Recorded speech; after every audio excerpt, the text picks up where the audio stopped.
devastating atmosphere and the deleterious moral, the dangerous enmities and the baseless worship of idols, the false relationship and the scarcity of knowledge. One walked away when a well-mannered religion came into being under the commendation of Hazrat Muhammad, peace be upon him, Islam. Yes, Mr. President, yes, I considered this nothing but my country and blessed man to be able to talk about the lines and impact of Islam on Arabs, commencing by the holiest name of Allah, the entire Iman School, the Special Iman School. Honorable guests, respectable juries, and a shining star of the patriotic vision, accept my salam from the core of my heart. Assalamu alaikum. Wa alaikum assalam. Before Islam, of course, humans were present, but humanity was completely dead.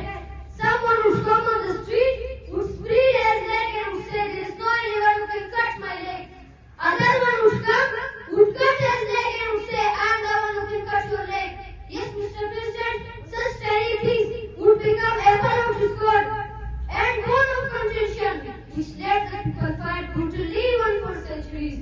Women were treated like animals, daughters were considered cursed, hands were buried alive, ignorance, gambling, immodesty, in short, all sorts of evils were being acted upon proudly.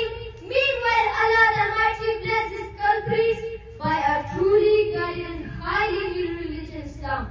Mr. President, the above-mentioned bad texts were thoroughly wiped away just because of Islam. Islam became a life-changing factor in the life of the peoples. My dear mates,